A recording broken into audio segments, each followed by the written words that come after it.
Well, howdy do, Internet runners. Today, Coach Nate here from The Run Experience. We are talking about injury prevention tips for marathon and marathon training. I'm going to give you 3 of my favorites. Should you choose to follow and accept them, you will have clear sailing all the way to race day.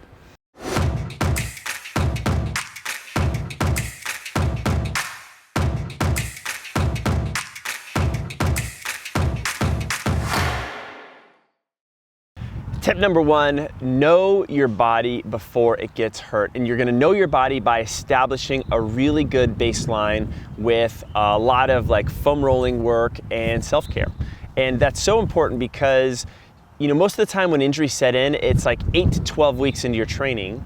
And that's when the volume starts to really, step up with those long runs, your tempo runs are getting harder, and all the work you've just done is really starting to catch up with you. And if you don't establish those good habits in the beginning, injuries feel like they came out of nowhere. Are you that person who says, oh man, I was running great, then my IT band exploded out of nowhere, my calf pulled out of nowhere, I've got this weird hamstring thing out of nowhere? They don't come out of nowhere. They have their ugly little seeds get planted almost from the first week of training. So this important thing is, how do I build those injury prevention mobility habits into my training from day one? This is not only a delicious coffee dispenser that keeps it warm, but it's also a great mobility tool. So literally, I'm gonna show you some stuff of using a foam roller, a lacrosse ball to work on your calves, your hamstrings, but literally I could take this guy and I could work on my calves at least once or twice a week.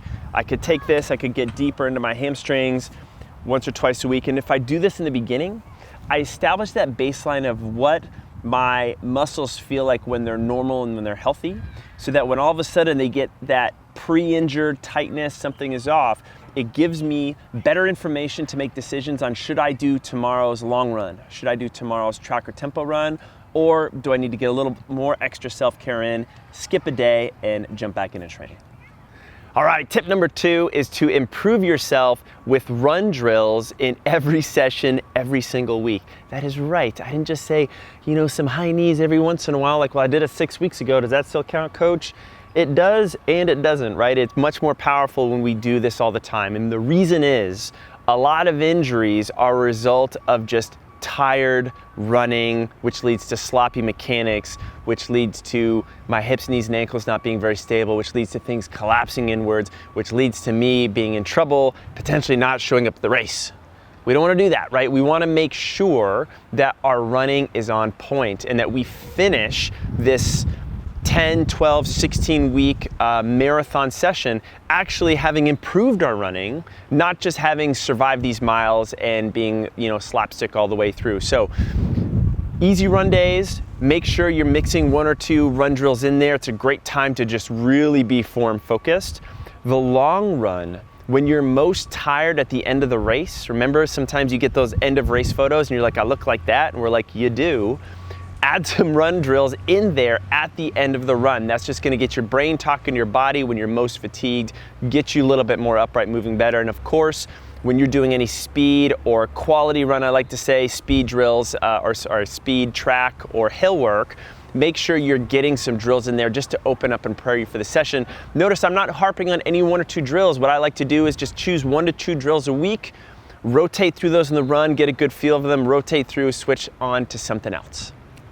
Tip number 3, guys, is to aim for anti-perfect. That's right. When it comes to following your program, aim for a B+, not an A+, right? And this is what I mean. If you are that runner, this is how you know if you're this person, are you that runner who gets to the end of your run and you see you've run 5.9 miles and you run that extra 1/10 of a mile in the parking lot till you get to 6? Stop that, right? That doesn't really do anything beneficial for you other than getting you into this world of, I have to be perfect all the time. And the problem when you have to be perfect all the time is that you start to not listen to your body, you start not listening to that real-time feedback of, I need some extra sleep, I actually need to potentially moderate or skip tomorrow's workout because I need to be perfect to the plan. And that's so important. The best runners out there, remember this, they aren't the best runners in the world because they're A+ students at following the plan. They're A+ students at listening to what their body's telling them and working with the plan around that. So if you can do that, in addition to adding those drills in all the time, in addition to really knowing yourself and getting that baseline of regular mobility in there, when you hit all your marathon training, you are gonna be set up to run healthy and to really have the performance that you are looking for. So your little sound check, Aruski. Making sure everything's all dialed in. Hey, thanks for watching all the way to the end. As a special thank you, we want to hook you up with 7 days of free training with us for the training club. All you need to do is click this link in the description down below. And you get access to all of our programs as well as get to interact with our coaching and our community. It's pretty darn cool. Of course, if you like this video, hit that like button down below. It helps us out a lot. Any questions on the marathon, the injury prevention stuff we talked about today, drop them in, video requests, we'd love to hear that too. And of course, subscribe to our channel. We have new videos coming out each and every week and we want you to see them. Guys, I'm gonna keep filming. I'll catch you in the next one.